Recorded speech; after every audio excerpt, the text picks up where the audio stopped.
Today I'm here with my colleague and friend, Deputy Premier Heather Stephenson. Thank you, Heather, for being here. You'll hear from Dr. Roussan and Lynette Siragusa just in a moment with their regular update. Manitoba and the world are navigating through an unprecedented health and economic situation with COVID-19. During this time, it is important that we applaud all our frontline workers, our emergency personnel, our teachers, our small business owners, daycare workers. Manitobans are stepping up and they are doing what they can to help flatten the curve, and we thank them for that. Manitobans have led the way by listening to the advice of experts, and I commend all Manitobans for recognizing the critical needs for social distancing and for proactive measures to keep themselves and others safe. Today, we are taking further decisive action by declaring a state of emergency in the province. This will be valid for 30 days, and prior to the end of that 30 days, of course, we will evaluate to see if there's a need to continue. This puts us on an emergency footing and gives us a readiness that we need in these uncertain times. Understand that this is a temporary measure.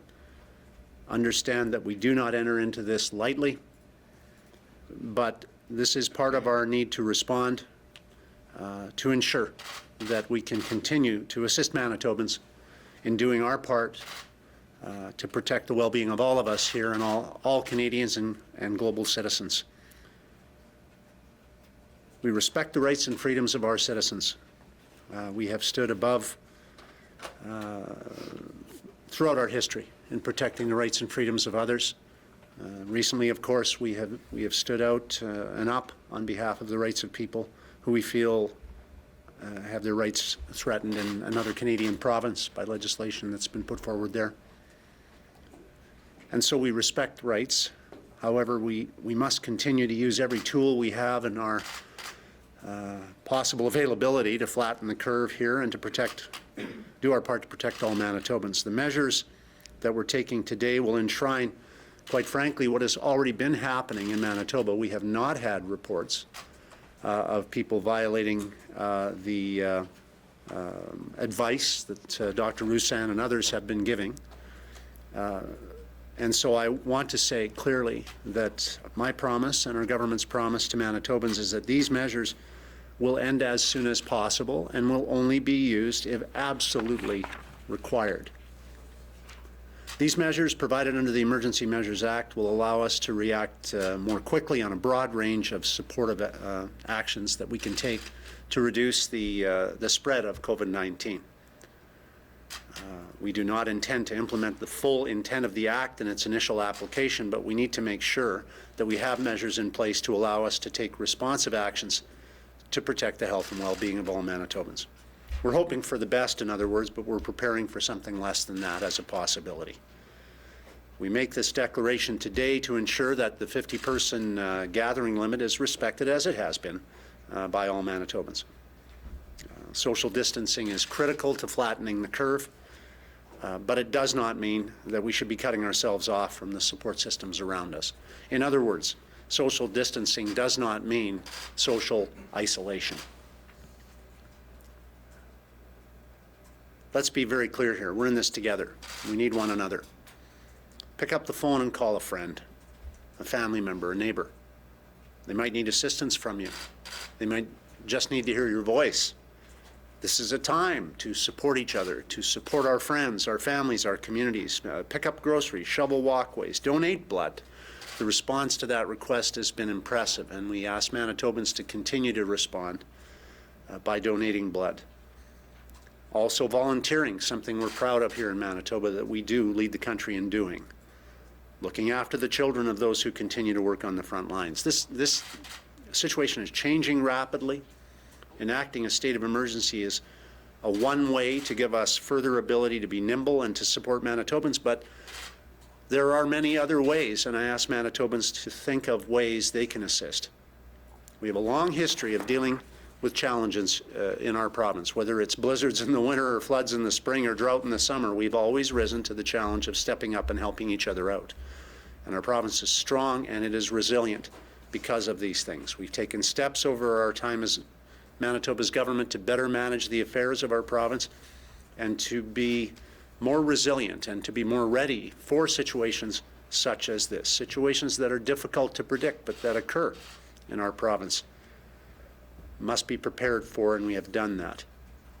Just yesterday, Manitobans will be interested in knowing, senior Canadian economists commented on the resiliency of Manitoba and said that because of responsible and prudent fiscal management, Manitoba is one of the leading provinces best positioned to deal with the social and economic consequences of COVID-19.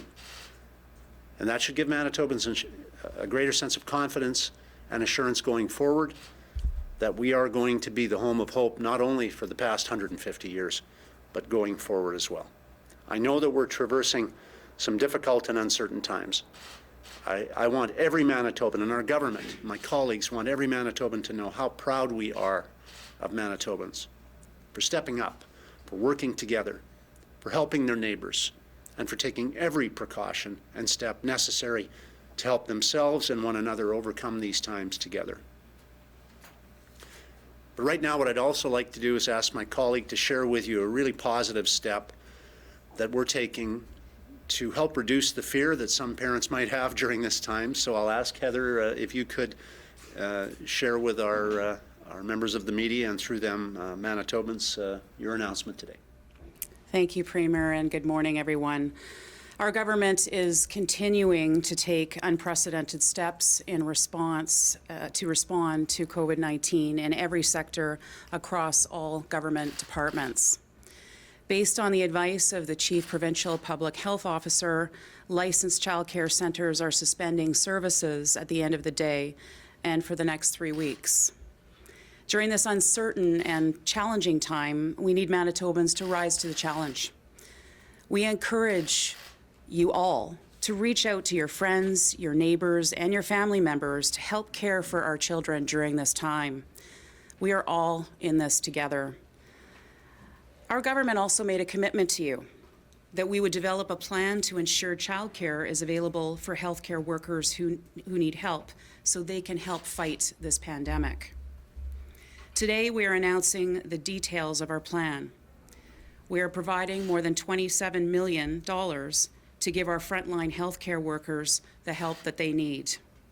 This pandemic requires all Manitobans to change how they live their daily lives, but it is clear that we are all willing to work together to find solutions. Our plan is a 3-step approach that respects Dr. Roussen's recommendations for social distancing while ensuring childcare options are available for frontline healthcare staff. Here is what we're doing. Step 1 assures continuity of funding for childcare centres. We will continue to provide licensed childcare centres with their full operating grant and subsidies totaling up to $7.6 million province-wide for this 3-week period. Step 2 identifies healthcare and other essential service workers who need childcare. Based on Dr. Roussen's advice, childcare centres can remain open and provide care for up to 16 children. Priority will be given to children of healthcare and other essential service workers. Step 3 ensures childcare workers can continue to provide care in their homes and communities if they choose. We are establishing a new $18 million grant program so that early childhood educators affected by centres closures can immediately access funds of up to $3,000 to begin independently offering childcare services in their homes or in their community. These services could include establishing home-based centres of up to 12 children as per Dr. Roussen's advice. This program will be delivered in partnership with the Winnipeg Chamber of Commerce and the Manitoba Chamber of Commerce effective immediately. We are also allocating another $2 million to create a trust that will provide capital grants to childcare providers to ensure safe, quality care. These funds can be used to help purchase immediate needs, anything from fire extinguishers and first aid kits to high chairs and books. This trust will be managed by the Winnipeg Foundation. We thank them and the chambers for stepping up to help us implement these programs quickly and effectively.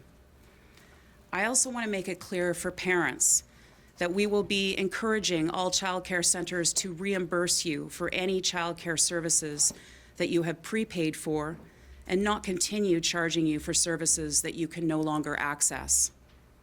And finally, I've heard from the staff, the directors, the boards, and everyone involved in childcare in our province that they are ready to step up and they're ready to help us. This has been a challenging time, and I certainly want to thank everyone for their patience. And I also want to acknowledge how incredibly important childcare workers are to parents, to children, and to our communities, and I want to thank them for their incredible hard work. Thank you, Premier. Thanks very much, Heather, and thank you to you and your department staff for the great work that you're doing. We have time for some questions if anybody's interested, and then Dr. Roussin and Lynette Sergus will be available to you.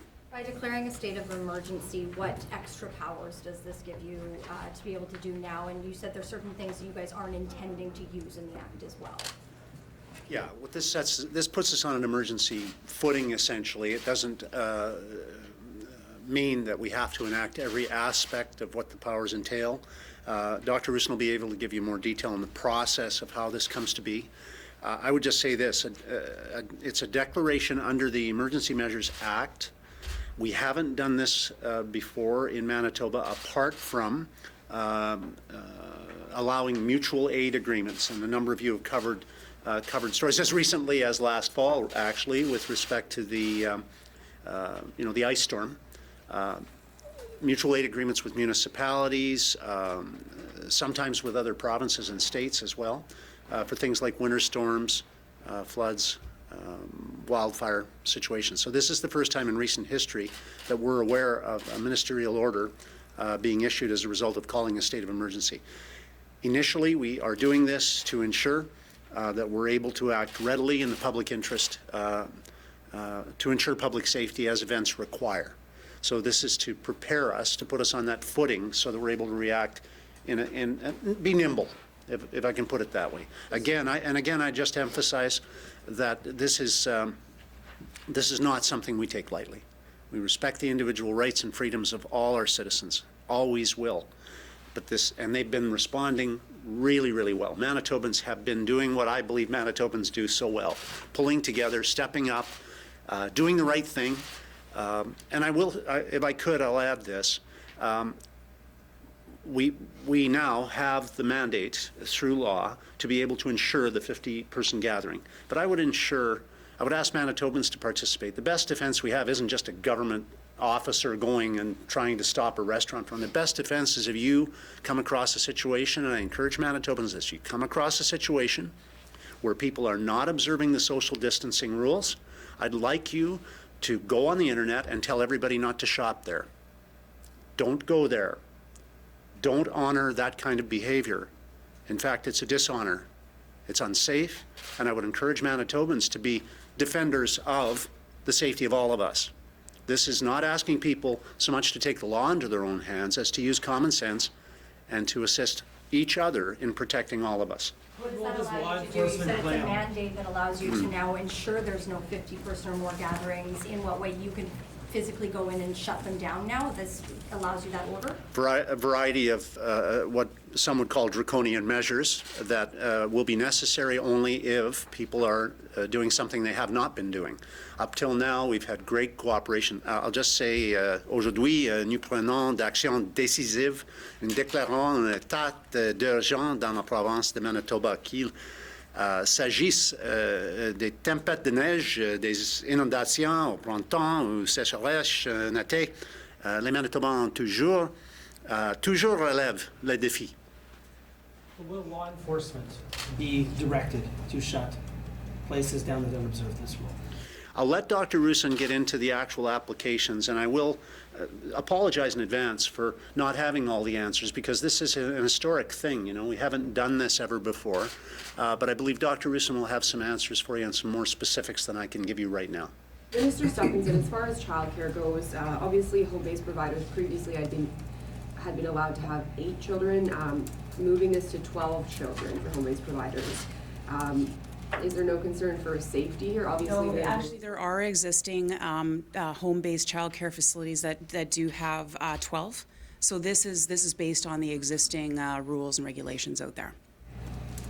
And with regards to the continuing to provide the licensed centers with their full operating grants and subsidies, is there any threat not to pay those if they're not operating and not taking up to 16 children for those essential workers? Yeah, we've reached out and this is a very generous sector. We're encouraging them that in this special need, this time that we're in, certainly. We are hoping they will step up with their 16 spaces.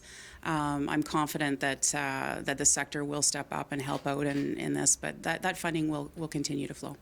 And let's be clear, we want our child care sector to be healthy and robust after this is over. So we have an obligation to ensure that our centers are continuing to operate and able to operate as we do the succession strategies coming out of this challenge. And so that I think this is a commitment we're making to ensure that such is the case. So they won't be penalized if they are not running over this 2-week period where they had planned? Yeah, this is to provide continuity. I mean, these are difficult times, and we will encourage them to provide that child care, and I know they will want to. We need to provide that child care for the frontline service staff who are out helping us fight this pandemic. These are extraordinary times, and we need people to step up, and I know this is a very generous sector, and I know they will help out.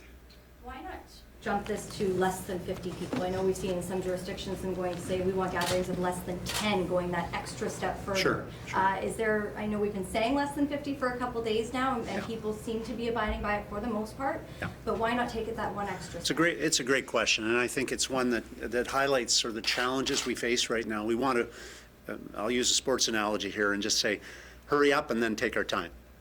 Do the necessary things right now, the short-term pain that we know we all have to share in to make sure we have a longer-term gain. So we're not making the decision today that it'll not change because we have to be nimble, we have to be ready.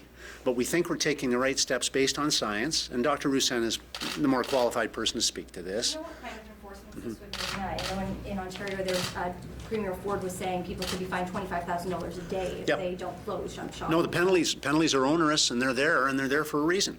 They're there to deter behavior that's unsafe, unhealthy, and that it frankly is not in keeping with what Manitobans' reputation is as good citizens. So we don't make laws for the majority of people. We make laws as a consequence of the behavior of some in the minority. And that is not something we've seen yet, but if we see it, we want people to know we're serious about clamping down on it, and that is what these measures are there for. Minnesota's made grocery store staff essential workers. UFCW wrote to you about that. What are your thoughts on that? My thought is that our first line, and I'll use Heather's statement about health, about the frontline healthcare emergency personnel. Look, we value all our people. And let's be very clear that we know that in every occupational category there is pain right now, and we are doing our best to make sure that we address that. But the number one concern has to be making sure that our frontline healthcare personnel are able to get to work. And so our first step here is to protect the child care needs of those personnel. Going beyond that to a time, we hope soon, where we can then move on, we would then expand that child care provision to be there for other frontline emergency personnel. And this, I could say paramedics, but I shouldn't start. Police, we can go there. The sequential approach is the right approach. We can't, in this case, we can't be egalitarian, because if we have healthcare workers unable to provide services on the front line, we're going to add to our serious problem here. We need to address their needs first, and then we need to expand the availability of child care as best we can in partnership with those willing to expand their services in that regard. And we encourage child care workers to take us up on the offer of expanding their availability, their professional skills to provide services for others. Given that big banks are doing some mortgage deferrals, will you be looking at suspending rents, some sort of rent assistance? Well, as you know, we've expanded rent assist programs beyond what most other provinces do. So we are making millions of dollars available to people to assist them with their rent now, and we'll continue to do that. And there are other steps we'll be talking about, I expect, early next week that I think will be important to give a greater sense of security to those who, many Manitobans are going check to check, let's be frank, and so this is extremely stressful for people who don't have any emergency funds available. So we're looking to take steps which will assist in that respect, but I won't announce those today.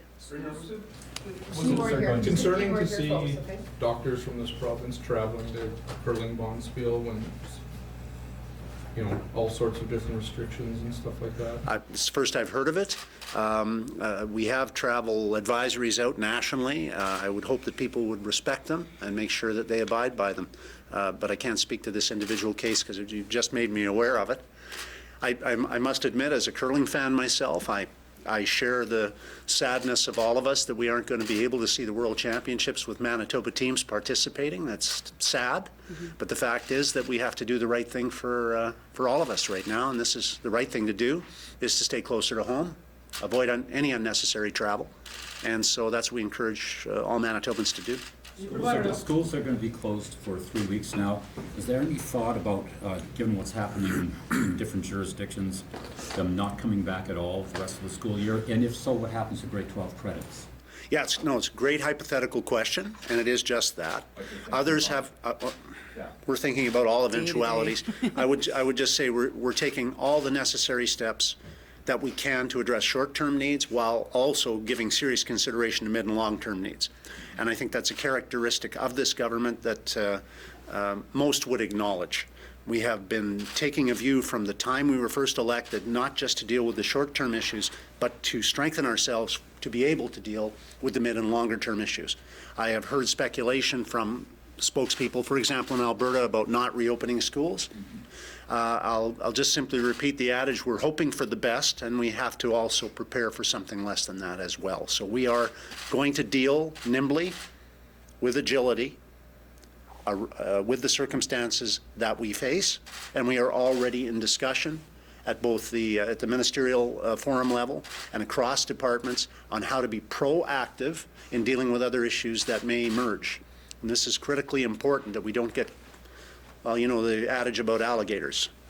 We can't just get hung up in the temporary circumstance we have to face. We have to face it first because it's a priority. That's why we're talking about childcare for emergency personnel today. But we are also already dealing with the anticipatory possibilities of other measures. Are you able to provide an update on the mass purchasing of the PPE deal with Ottawa? I think the health minister will be able to give you more. I just had a verbal on that. It was progressing well. I should mention, and I'm endeavoring. I have to say that I appreciate, and I've said this to the CBC yesterday, I appreciate the federal government's series of financial offers.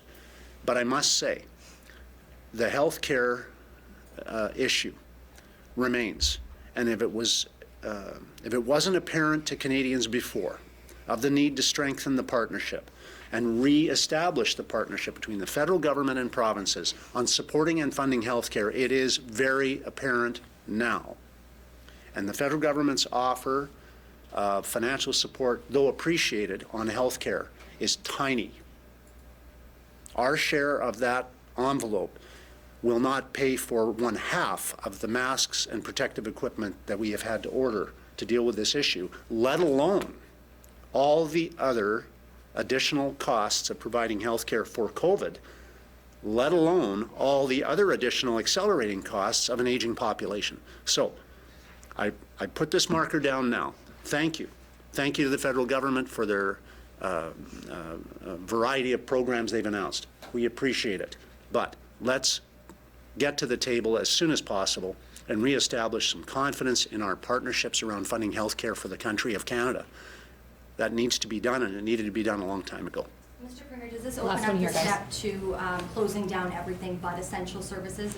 I'm sorry, I missed the first part, Brittany. Open up towards shutting down everything but essential services like grocery stores? Is that kind of the first step by ordering this declaration? I wouldn't want that to be taken from this. We're taking the measures we need to be sure that we're adhering to the advice of our medical experts. That advice has not been given. The advice of shutting down other facilities has not been given to us. The consequences of doing so are very significant for many. So I wouldn't want this measure today to be misinterpreted as the first step down a slippery slope to everybody just having to live on their own in a cave somewhere, because that's not what we're after here. And again, I'll repeat, social distancing does not mean social isolation. We have mental health challenges in our province, across country, around the world right now, that aren't going to be assisted by people living in fear and alone. So we need to do our part to stay in contact, especially with friends and family who are vulnerable right now. I'd encourage each of you in the media and all of your viewers and listeners to think of others right now, to contact them. Make sure that they have a sense of being connected to you. Make sure that they're able to be confident that they're part of a world that isn't just their room. Do this. This will be appreciated. Thank you. We'll beat this thing. I know it was originally 2 weeks, but Schools? Yeah, does this apply, does the day apply to schools too? Yeah, it remains. Yeah. Thanks, guys. Appreciate it, thanks for answering. That wasn't clear. When he said that remains, but That's it's not 3 clear. weeks, so.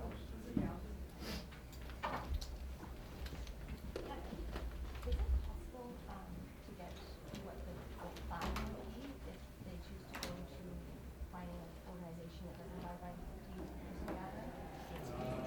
Yeah, you give us all steps on, I'm sure that Dr. Russom will say some of it, but if there's penalties, the specifics of. Send an email to the code of Okay. right now. All right, we all will, so I'm expecting you guys don't want to do a staff statement.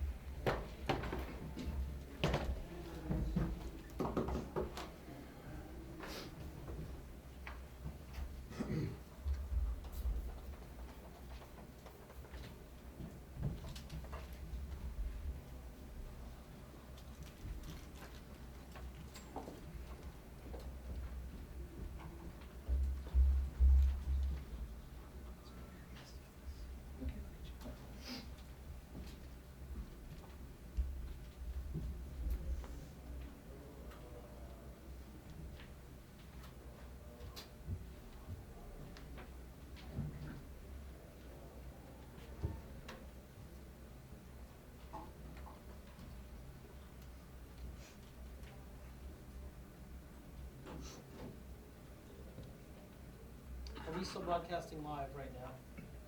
Probably.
Good morning. Dr. Brent Rusin, Manitoba's Chief Provincial Public Health Officer. As you have just heard, the province has declared a state of emergency. Today I am issuing orders under the Public Health Act to reinforce the social distancing measures that we have already been applying. The following measures will be in place effective 4 p.m. today and will be in place for a period of 30 days. We are limiting public gatherings to no more than 50 people at any indoor or outdoor place or premises. This includes places of worship, gatherings, and family events such as weddings and funerals. This does not apply to a facility where health care or social services are provided. Retail businesses, including grocery stores or food stores, shopping centers, pharmacies, gas stations can remain open, but must ensure separation of 2 meters between patrons assembling within the business. Public transportation facilities must also ensure that people are reasonably able to maintain a separation of 1 to 2 meters from each other. We are limiting hospitality premises where food or alcohol is served, or any theaters offering live performances of music, dance, or other art forms as movie theaters, to 50 people or to 50% of the capacity of this premises, whichever is less. These establishments must also be able to ensure social distances of 1 to 2 meters between their customers. I'm ordering the immediate closures of all bingo and gaming events. All wellness centers offering physical activities, gyms, fitness centers, and athletic clubs and training facilities will be closed. We are taking these steps to ensure people make changes to their day-to-day lives, which you've already seen many Manitobans do. This is to strengthen our message regarding the need for social distancing and the need to act now.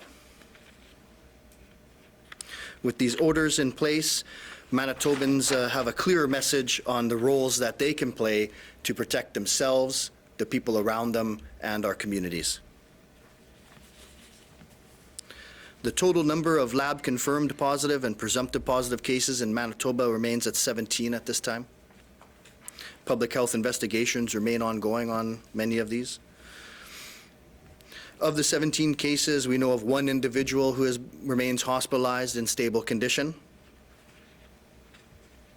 We have added a page to our website that lists the dates, flights, and affected seats where people may have been exposed to someone who later tested positive to COVID-19.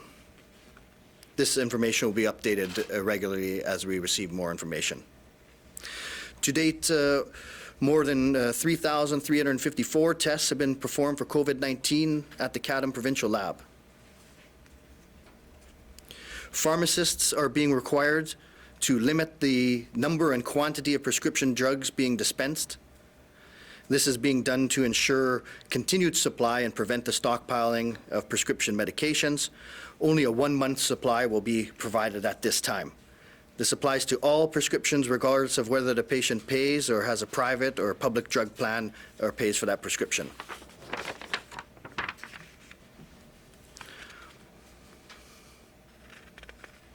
Please remember that all returning international travelers must self-isolate for 14 days upon their return to Canada. They should monitor for their symptoms closely of fever, cough, respiratory symptoms, and call health links should those develop. We know that in Canada, and certainly in Manitoba, the vast majority of cases relate to international travel. So please, all individuals returning from international travel, self-isolate, monitor for symptoms, call health links should you develop symptoms.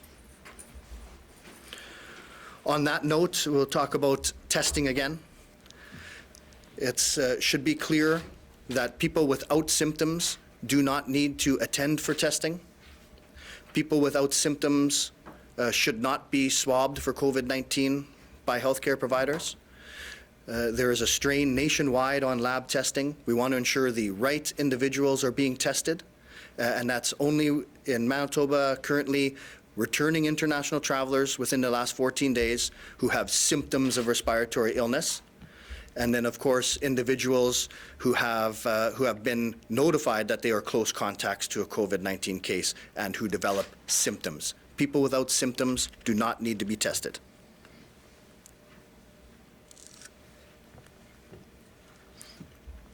As always, our messaging includes frequent hand washing, coughing, sneezing into your sleeve, and if you have mild illness, stay home. Right? If you're sick, stay home. Call Health Links if you have questions.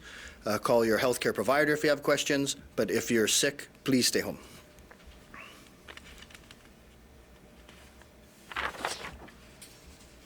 A few days ago, we put out the call for people to donate blood. We know that the need for blood does not end during a pandemic, and we've been quite reassured to see some of the response to that, but we continue that call out. It's safe to donate blood. If you're able to, please consider to do that. I would echo the advice of the Assembly of Manitoba Chiefs. Please cancel non-essential travel to northern or remote First Nation communities at this time. I've personally met with many First Nation organizations and leaders and have asked all regional health authorities to work with communities to plan their response to this pandemic. I want to remind Manitobans that we are not helpless against this virus. Many of the steps we've already taken are going to limit the impact of this virus on our communities. We want to understand those roles as an individual. So to protect yourself, wash your hands frequently, don't touch your face, cancel or postpone your travel. Now is not the time to be traveling. Now it's the time, if you can, to stay home. We want to protect the people around us. Cover your cough or sneeze. Avoid large crowds. Disinfect surfaces regularly. And lastly, we want to protect our community, protect Manitobans. Practice good social distancing as outlined over the last week, now outlined in the orders under the Public Health Act. Stay home if you're sick, cancel events, and very important, use reliable sources for your information. I want to reiterate that now is not the time for business as usual. Now is the time to make changes to our day-to-day lives, to work on these social distancing strategies. We have been quite proactive in Manitoba and will continue to do so. But together, all of us working on our roles, we know that we will limit the impact of this virus together. And I want to thank all Manitobans, certainly the frontline healthcare workers that are helping with our response, and everyone who's done their part to limit the impact of this virus. So thank you very much. I'm going to pass that over to Lynette now. So yesterday, a colleague of mine reached out, Dr. Chris Christodoulou, who's the head of anesthesia for the province of Manitoba, and he shared with me a message that he posted on his university webpage, which I want to share with you. It reminded me that along with all the physical and intellectual efforts that are being exerted to plan and mobilize resources, there's also a mental readiness that is required for our healthcare providers. So what he put on his webpage was, "We are about to embrace the unknown. Our individual and collective team efforts in the service of patients and families will be a defining moment in our history. I believe in you, your courage, and your humanity. As proud Manitobans and Canadians, we stand united together as a health workforce to take on a generational challenge in COVID-19. So I just want to remind everyone, both the providers and the public, that we are all in this together. So thank you for your cooperation over the last couple of weeks. So I'll just run past the updates in terms of statistics for you. So HealthLinks received a record 2,400 calls yesterday, and the average wait time is a little bit lower, 1 hour and 15 minutes. From 2 days ago, that's really an hour less than what it was. So hopefully some of the tools we've put in place are starting to work. We've added a number of new lines, so there's the ability to take more calls. The online self-assessment tool received almost 30,000 hits yesterday, and we are up to 186,000 hits since its launch on Tuesday. And as well, a French version of the tool should now be up for you. In terms of community access testing sites, so nearly 3,000 people have visited the community testing sites throughout Manitoba. Yesterday specifically, there were 422 visits. A 10th location is opening today in Steinbach at 365 Reimer Avenue, and it is Manitoba's second drive-through testing site. The hours for Steinbach are from 9 a.m. to 3 p.m. 7 days a week. Additional locations throughout the province will be opening in the next few days, including a second drive-through site that we mentioned yesterday in Fort Garry area. A reminder that these are not walk-in clinics. People need to have a referral to visit these sites, and not everyone who visits the sites is going to be tested. Manitobans are asked to call health links to receive instructions as to whether they need to go for testing. As well, the members of the public can also look at the online screening tool. Remember that only those Manitobans with respiratory symptoms and international travel within the past 14 days need to be tested at this point. All other Manitobans are asked to stay at home if they're ill. And so just a few things that are changing from the operation systems perspective. Elective surgeries. So starting on Monday, surgery programs across Manitoba will begin suspending non-urgent select surgical slates. This is being done as part of our ongoing efforts to protect the health of patients who can wait for surgery without any negative clinical impact for their surgery.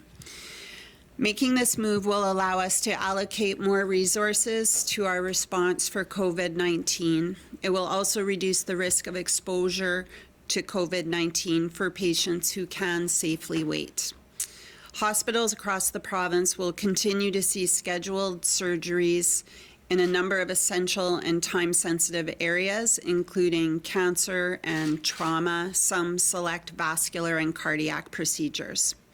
Time-sensitive orthopedic, obstetrical, gynecology, and ophthalmology surgeries will also continue.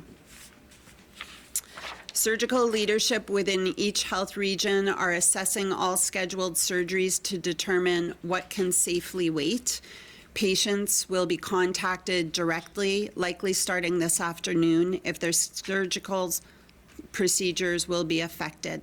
If they are not called, patients can assume that their surgeries will go ahead as planned.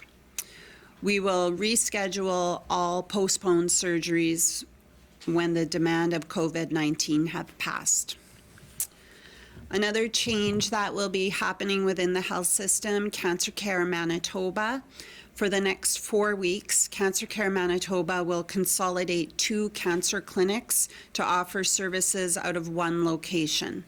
Services offered at Seven Oaks General Hospital will begin being delivered out of the Victoria General Hospital Cancer Clinic.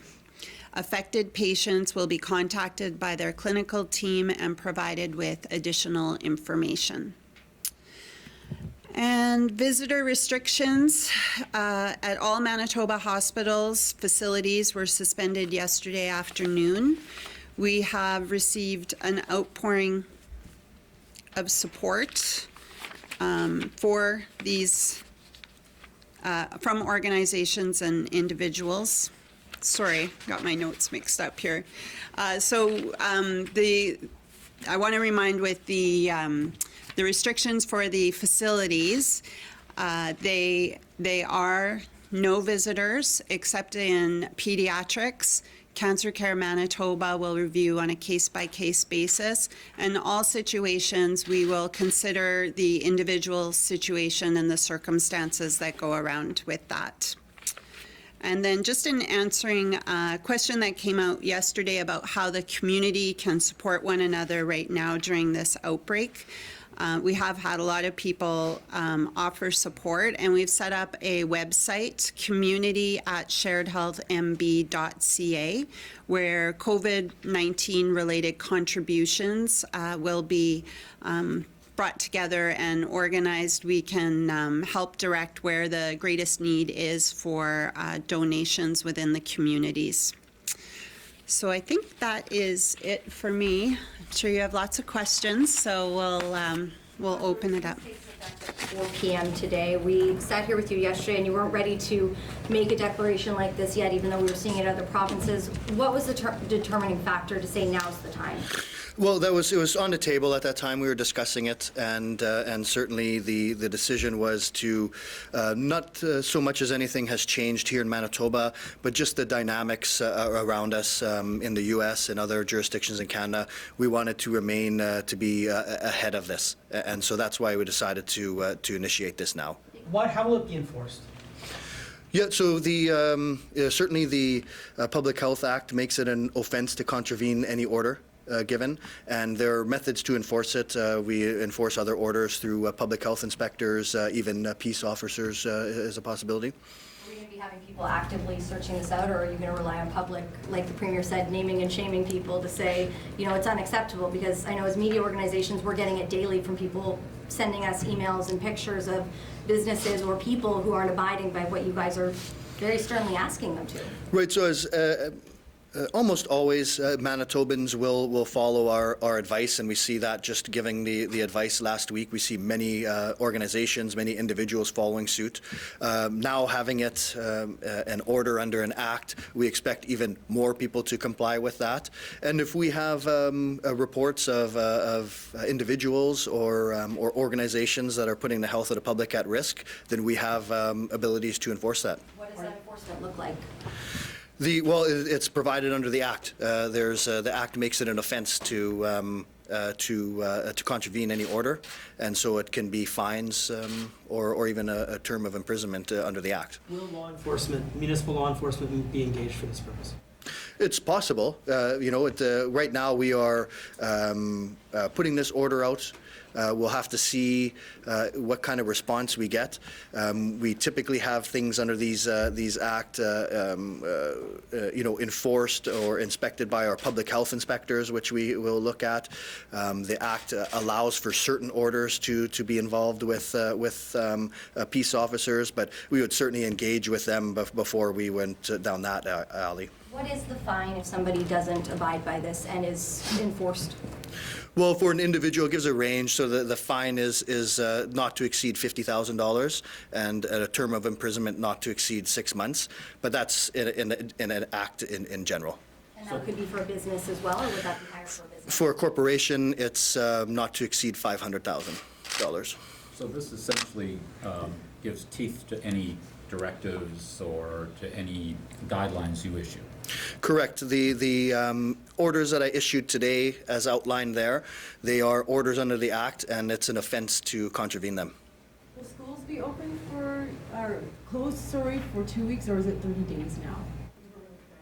The school issue is not dealt with under this order. That's been dealt with already, so we have that time frame, the 3 weeks beginning today, and then that's something that we'll continue to review over time.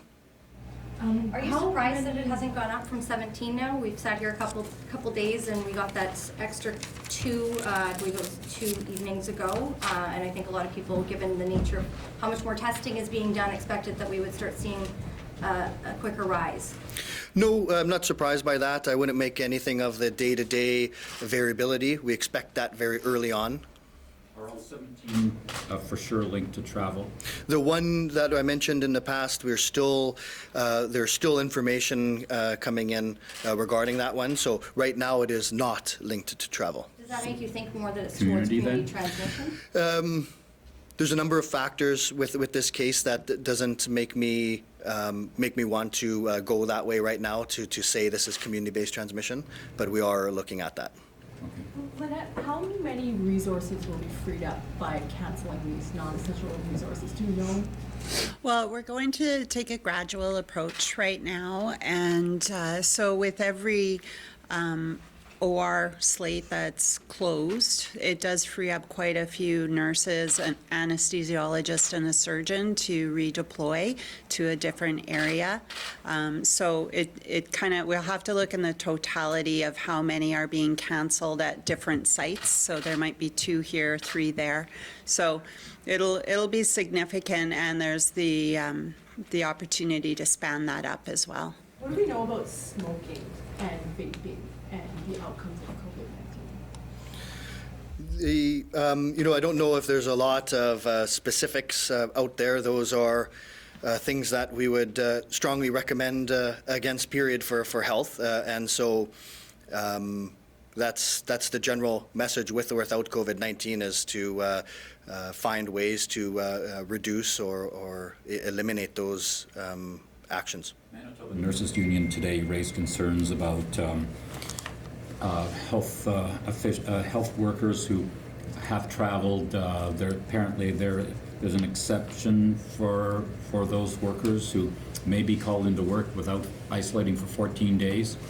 Are you giving any thought to reconsidering requiring people, health professionals who have not isolated for 14 days, having managers decide that they have to go to work?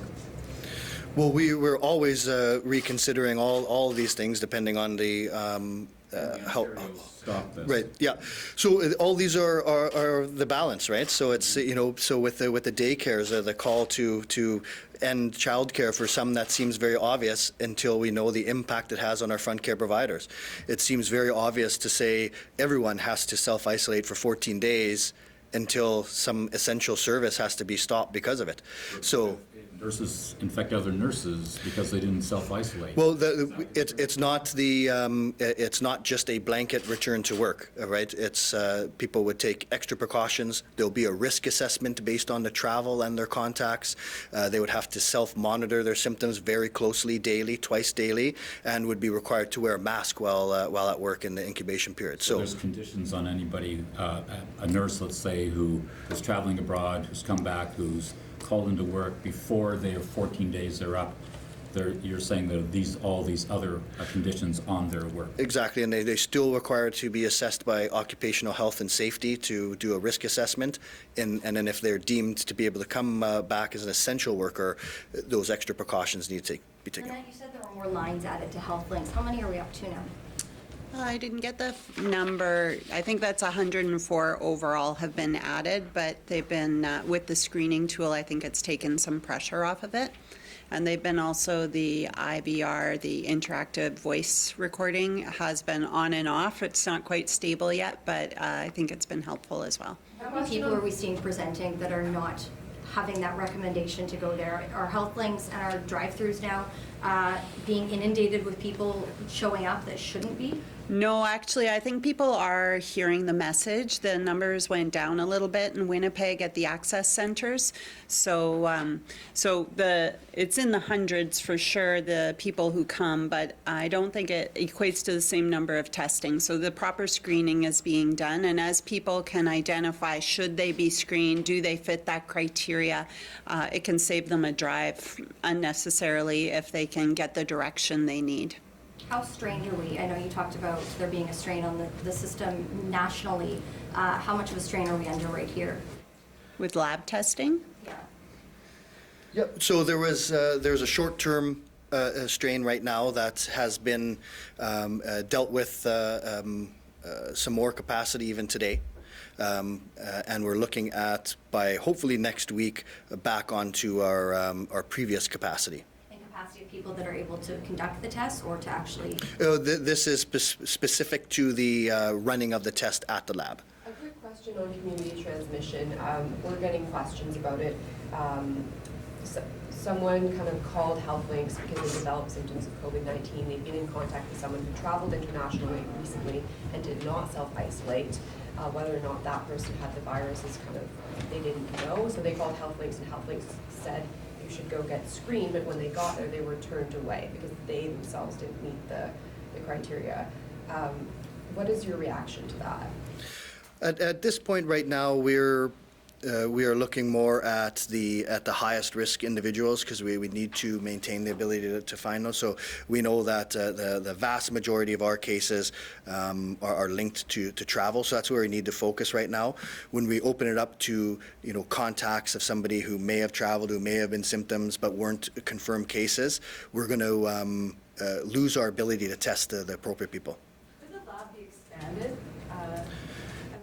Well, it already has, right? So the capacity of the lab to test for this COVID-19 in such a short period of time has been quite remarkable, and so we continue to look at that. But there's been many inputs into that lab to allow the testing to be expanded. As people are concerned and wondering, should I go see my loved ones, my parents, my brother, my sisters, just in a home, in a little environment? Should I still do that? And what would be your answer to that? We give these broad recommendations to it. It's very hard to start analyzing specific scenarios like that. The idea is that this is a time for social distancing, not social isolation, but social distancing. And when you have people who might be at increased risk of this, people over age 65, immune compromise, underlying medical conditions, we want to limit the ability to spread this virus to them. And so does that mean that no one can ever go visit their family? It's tough to give specific things, but in general, now is a time to stay home if you can, and really take care of the people who are at high risk. People say act as if you already have it. Is that a good advice? Well, it depends as long as that doesn't, fear and panic is contagious. We see this fear buying. We've made regulations now with pharmacists to stop the, hoarding of medications and things. So we don't want that message to be out. But all of the social distancing strategies have that built-in safety, right? If you stay home, when you're sick, or even stay home when you can, the chances of you acquiring or spreading it to other people is dramatically reduced. If you're out in public, whether you act as if you have it or not, but just staying that 2 meters from anyone is going to dramatically reduce the chances that if you had mild symptoms that you could spread it to somebody, and dramatically reduce that anyone else could spread it to you. What's your overall... travelers? Sorry? That traveler website where people can find their flights, is that up and running yet? That is on our website. And so people are going to look at this, and if they're on the plane, what's the message to those people that may not have the symptoms but were in that plane or maybe in the general vicinity? So if you were an international traveler on an international flight, it shouldn't change anything you do, because you should be self-isolating and self-monitoring for 14 days. If you only traveled domestically and found yourself in there, then I would advise you to self-isolate for 14 days. The doctors in isolation, what did they do? What's the effect on the healthcare system? The doctors that are right now in self-isolation? Self-isolation that were at the curling bonspiel they attended the day the pandemic started. Okay, yeah, I can't speak to any specifics there. In general, physicians, nurses, any healthcare providers, if they were close contacts of a case, they're going to need to self-isolate. We know they're in isolation. Can you tell us what the effects of the healthcare? What did those doctors do? Doctors Manitoba confirmed that there were 3. No, I can't discuss the specifics. What's your overall assessment on how Manitobans are reacting to this crisis, and are Manitobans listening, or what's your general sense? I do think that. I think that Manitobans are taking a calm and learned approach to what's going on right now. I think they're taking measures into their own hands. I think they realize that we're not helpless, that the actions that they take now can make that big difference. And and the orders today are really just to enhance that, to ensure we get the message out that this is not something for someone else to do. This is not something you should do in a couple weeks. The time to act is right now. Given the messaging that you've been, just going back to that whole the curling thing, and given the messaging that you've been reiterating every day here, how concerning is that to hear that doctors were traveling for, people who you would think that you would have a higher standard in terms of what they're doing? Yeah, well, I mean, I think just in general, this is a challenging time, and everyone realizes that. But I think that everyone should just continue to review those roles, and so that the travel, I would say now is not the time to travel. And I think that we all learn from things like this, and we see examples of this, and then hopefully all Manitobans can see that this isn't a time to travel. This is a time for social distancing. On that note, should people who engage in domestic travel be self-isolating upon return? Not self-isolating, but for a specific exposure. That hasn't happened right now. But I would, my advice is that now is not the time to be traveling. If we're giving the advice to stay home if you can. So I would say think strongly about even domestic travel right now. Yesterday you responded about saying you had a lot of stocks of the swabs for several more weeks. Are more on order? Yes, yes, and that's a national process that's been working that out. Now, Alberta, they've created a pay structure to enlist pharmacists to do some testing. Would this be possible to help expand testing here? No, nothing is off the table here as things develop, and we need to expand sources. We know that many Manitobans have been stepping up, many healthcare providers have been stepping up, so I sure wouldn't take that off the table here. Now, you've been asked before about expanding testing. You've commented already about the capacity at CADM Lab, but what we've seen in places that have been incredibly successful at hammering the curve, not just flattening it, Singapore, Hong Kong, Taiwan, South Korea, they have engaged in community-wide testing. When and what steps need to happen when larger, broader community testing can take place? So that's the capacity at many levels, right? The capacity to assess and swab those people, the capacity to have the swabs and the viral transport media, and then of course the capacity at the lab to reach that. So we'll keep striving towards that. But remember, all of the social distancing strategies also take that in consideration, right? So we don't need to swab asymptomatic travelers, because asymptomatic travelers should be self-isolating at home for 14 days. And so there's a lot of built-in things to this strategy that also protects that. It is the number one question I think I'm confident saying everyone in this room receives is, how do we know it's not in the community? If not, you answered the question repeatedly, but what do you do to reassure Manitobans who are paying attention that you're on top of the community transmission issue even when you're not testing people outside? Sorry, yeah. Well, I would say one thing that I can tell you is that we're not seeing people show up in hospital, and our ICUs are not overflowing with this. And if they were in ICU, we would swab them and see that they were positive, and then we would trace them and find out. So on that end, we're not seeing an influx of people coming in with those symptoms. So.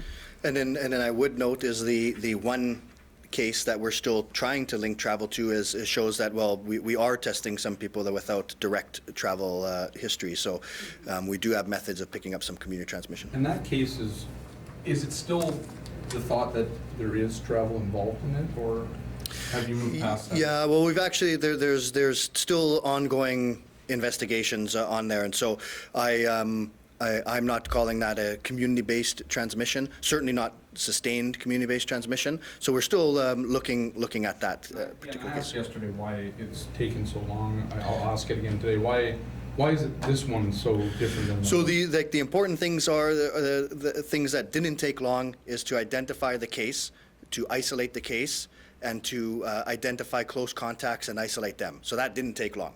It's just this extra process of this early on in outbreak, we take extra measures to try to link it to either travel or link it to a case. And there's some factors that that are not concerning, but I can't discuss them here. That makes me still not think this is community-based transmission. Can you respond to the MNU letter? I know that you were asked twice already this week about the difference with the returning healthcare workers being in a different form and the process that they are screened, but the MNU sent a letter concerned about the differences and concerned about the change in procedure, and I'm sure you're aware of it. Could you please respond to it? Well, about them going back to work after travel. So if they're asymptomatic and they've been self-isolated for 2 weeks, they can come back to work. If they are an essential service that not anyone else, they're irreplaceable basically, those would be the exceptions where we would ask an asymptomatic staff person to make sure they were wearing their mask and were not in contact with high-risk patients, and continued follow-up with OSH. It's not the ideal situation. We would never do that if there were other alternatives. The MNU asked, quote, "For the safety of all Manitobans, we call on your government," I understand your administrators, "we call on your government to immediately reverse this decision and respect the 14-day safe self-isolation period for healthcare providers." Well, that would be the general rule to do that. I just want to clarify on the one case that's not absolutely known whether it's community or travel. You said an answer, I think, to my question that it's possible it's community, but then you indicated a minute ago that you don't believe it's community. Is that Right. where it stands? That's where it stands right now, and so this is part I want to be as transparent as possible. The other cases, we could immediately link them to travel. There is no doubt. This one here, we're not, so I want to put that out there to ensure everyone knows that we can't link this one to travel at this point. But there are factors with this case that aren't concerning, that make me believe it's not community-based transmission. Thank you. Anyone else? I've got one more. Are you looking for alternatives to staffing health links still? Alternatives in terms of people? Yeah, I think they're actually doing pretty good right now. We still have some more technological changes to implement, but I think it'll be ongoing. A lot of these people, we have students, we have retired nurses, will want to keep refreshing and finding people. The other thing that we will start looking at very soon is the central contact and surveillance unit that for COVID-19 that we spoke about yesterday. It was just approved, but we'll need some people resources in there to follow up on those contact tracings and day-to-day check-ins. One last question. The capacity, I keep saying one last, pardon me. Capacity on buses is often more than 50. Given that restaurants that have a smaller than 50 capacity are being looked at dropping it to half capacity, would you recommend every 2 rows on bus? What's the protocol for public transit now? So Not a lot of people on them, but- Right, yeah, and that's the thing, is that with all of the social distancing strategies going on right now, we're thinking that that's already been taken care of. We're not seeing a lot of crowding on there. But any further specific recommendations to transit will, of course, need to engage with the city municipalities to decide that. That's it. Thanks, everybody. Thank you for your patience. Question.